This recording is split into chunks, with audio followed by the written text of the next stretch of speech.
Hi YouTube. I think I thought I'd make a video on my 97 Jeep. It's a Jeep Cherokee. Uh, Done a junkyard lift on. Just thought I'd give everybody a rundown of what all I've done to it. Not 100% on the exact lift totals.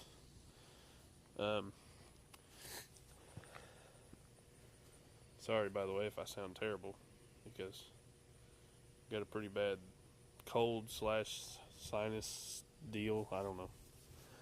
Anyway, breathing heavy and sound like the kid from Hey Arnold. Like I said, I'd vote the front's probably around 3.5 inches. The rear probably between 4 and 5. When you compare parts from other vehicles, of course, you're not gonna.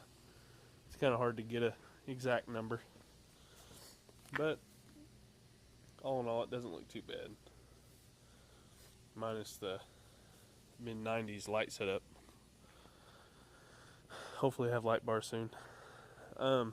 Anyways, take you under the front end first.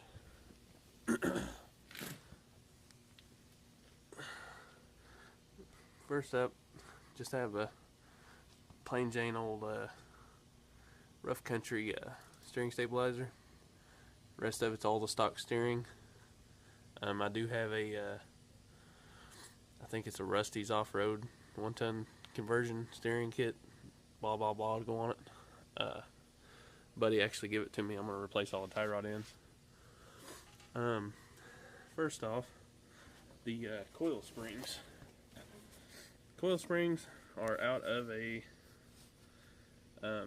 mid-90s Thunderbird.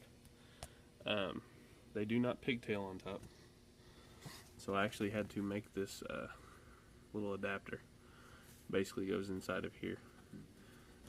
Stops just up inside of the spring, and then it's welded to this plate, and it's just the diameter of the spring enough to hold it in place. Then it's got 1 3/4 spacer, and then the factory spring isolator. Does pretty good. Every now and again you'll hear them pop a little bit, and honestly I think it may be because the bottom seat, the bucket that holds in the spring, the springs are a little bit thicker, so they don't seat down in there like they should. Other than that, the ride's actually pretty good. They said the V6 springs are better. These are out of a V8, and they also said that the V8 springs or the V6 springs will actually net you more lift. I don't know that personally because I didn't try it. So next is the sway bar end links. These are from a 99 to 2004 Grand Cherokee, the WJ. Also, this piece here is on top. It's also from the same Jeep. These are normally shaped in a big triangle, and they have a bolt on both sides. Goes up through it. That's what holds it on the rear. These are the rear links. What I done though is cut these off, drilled a hole in the center, and then just mounted them to the sway bar, pretty much like you would see any other sway bar end link. Comes in any kit. They're pretty much, that's what I done. And then another thing, you can't see it, but I had to rebend them just a little bit.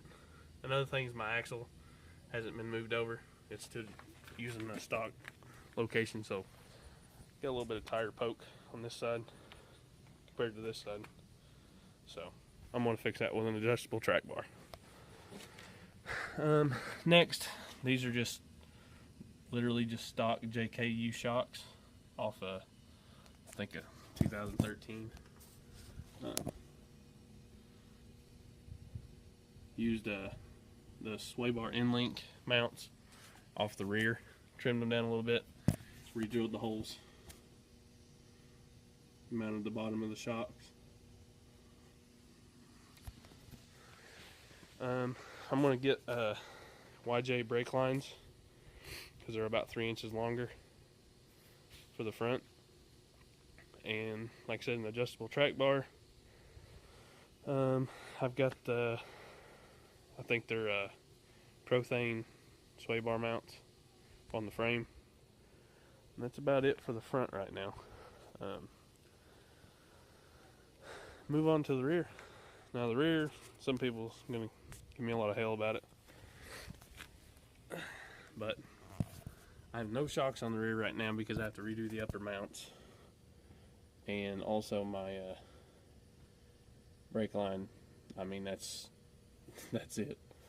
It's pretty much don't have any sway, any flex. So I've got to get a WJ line. They're about 3 inches longer, like I mentioned. But in the rear, I'm actually using bastard leaves. The top spring, the very top one, is the actual stock spring that bolts into place. Then the bottom are trimmed down leaf springs with the overload. The overloads prevent me to flex out, but it's also keeping me from bouncing so much with the no shock thing. And then, yep, 2-inch blocks. A lot of people are going to give me hell about that, but they're going to go soon enough. Probably going to replace the rear shackles with a set of half-ton Chevy shackles. And also, Jeep's been down for a couple months, so I've managed to get these custom mud dauber little nests. There was one on the inside of the frame rail over here, but I got it off the other day. And then also I'm going to use the JKU shocks in the rear. But yeah, that's pretty much it. Like I said, oh, and I do have a Skyjacker transfer case drop. That's about it.